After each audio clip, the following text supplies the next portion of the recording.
Petani harus menjadi profesi yang menjanjikan, profesi yang mensejahterakan. Dan kita harus membuat generasi muda lebih berminat menjadi petani.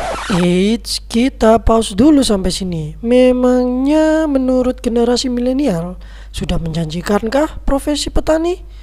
Kali ini kita akan memberikan topik bahasan yang menarik, membangkitkan semangat menjadi petani milenial Indonesia. Dan halo bosloor semuanya, kembali lagi di channel Pupuk Expander. Nah, sebelum kita menuju videonya, jangan lupa ya bosloor untuk subscribe channel Pupuk Expander dan nyalakan lonceng notifikasinya untuk mendapatkan informasi video-video terbaru dari channel Pupuk Expander. Oke, kita langsung ke videonya. Petani milenial adalah petani yang berusia antara 19 hingga 39 tahun. Membangkitkan semangat para milenial untuk menjadi seorang petani ini tidaklah mudah. Seperti yang kita tahu, bahwa realita pada saat ini, para milenial ini menganggap bahwa profesi menjadi petani tidaklah menjanjikan masa depan yang baik. Ini dibuktikan dengan data yang kami sadur dari situs web dataindonesia.id yang bersumber dari Badan Pusat Statistik. Terdapat disparitas pendapatan antara pekerja di pertanian dan di sektor lainnya. Upah buruh di sektor pertanian tercatat sebesar 1,97 juta per bulan pada Agustus 2021. Dan di data ini juga menunjukkan rendahnya minat pemuda bekerja di sektor pertanian pun terlihat dari data jumlah petani berdasarkan kelompok usia. Data BPS pada 2018 menunjukkan hanya 885.077 petani yang berusia di bawah 25 tahun. Kelompok yang mendominasi profesi petani berada di rentang usia 45 hingga 54 tahun, yakni 9,19 juta jiwa. Adapun petani dari kelompok usia 55 hingga 64 tahun dan di atas 65 tahun masing-masing sebanyak 6,95 juta jiwa dan 4,19 juta jiwa. Dan wajar rasanya jika beberapa generasi yang turun-temurun bertani menganjurkan anak-anak mereka untuk menjadi PNS, polisi, atau menjadi karyawan kantoran yang mempunyai gaji bulanan.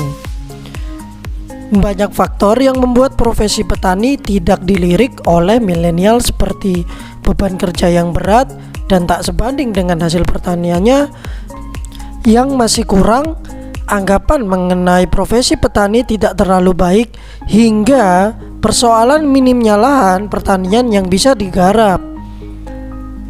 Lalu, langkah apa saja yang bisa diambil oleh para pemangku kepentingan baik itu pemerintah ataupun para pegiat pertanian agar bisa menarik hati para milenial untuk menjadi petani milenial?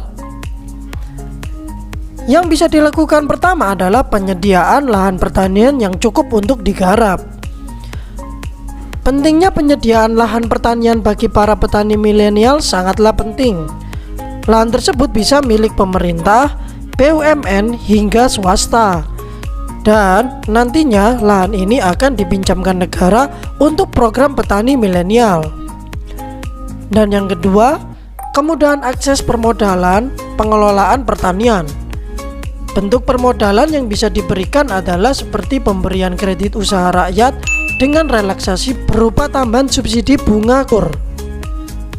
Diharapkan dengan kemudahan akses permodalan dapat menunjang kebutuhan operasionalnya dan melakukan pengembangan teknologi pertanian untuk meningkatkan hasil produktivitas agribisnis sehingga memberi dampak nyata bagi pembangunan pertanian dan meningkatkan pertumbuhan ekonomi di wilayah sekitarnya. Lalu yang ketiga adalah permudah akses informasi dan edukasi untuk petani milenial. Di era digitalisasi dan kencangnya arus informasi, bisa dimanfaatkan untuk kemudahan berbagai informasi pertanian, terutama bagi para petani milenial. Dan juga pemberian pelatihan lapangan sangat diperlukan karena menjadi petani juga penting untuk menguasai pasar dari hulu sampai ke hilir,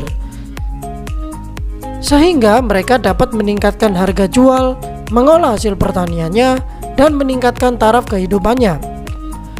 Peran serta penyuluh pertanian muda juga turut berkontribusi lewat pembuatan konten-konten edukasi pertanian yang mudah dimengerti oleh petani milenial. Dan mengapa persoalan petani milenial ini penting untuk dibahas?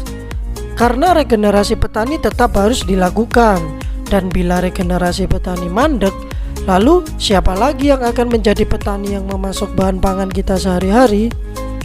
Estafet petani selanjutnya adalah berpundak pada generasi muda karena mereka memiliki inovasi, juga gagasan yang tentu saja lebih kreatif dan sangat bermanfaat bagi keberlangsungan pertanian. Dan untuk kamu yang sudah mulai tertarik nih untuk menjadi petani milenial dan bingung harus menggunakan pupuk apa ketika ingin menanam tanaman pilihanmu, pupuk expander bisa menjadi pilihan dengan manfaat dan keunggulan seperti mempercepat pertumbuhan tanaman baik fase vegetatif maupun generatif, mengurangi penggunaan pupuk anorganik 50-70% secara bertahap, merangsang pertumbuhan akar, batang, daun, dan buah, mengandung unsur hara makro dan mikro, serta hormon tanaman seperti auksin, giberalin, dan sitokinin, meningkatkan kualitas daun dan bunga, serta meningkatkan bobot dan hasil buah, dan bisa menjadi anti imun untuk semua tanaman dari segala penyakit maupun cuaca ekstrim. Dan bos lur semuanya, itulah tadi akhir dari video pada kesempatan kali ini. Jika bos lur mempunyai pendapat tentang video ini, bisa langsung komen di kolom komentar ya bos lur. Dan jangan lupa untuk klik like, subscribe channel Pupuk Expander, dan nyalakan lonceng notifikasinya untuk mendapatkan video-video terbaru dari channel Pupuk Expander. Pupuk Expander, rajanya jos.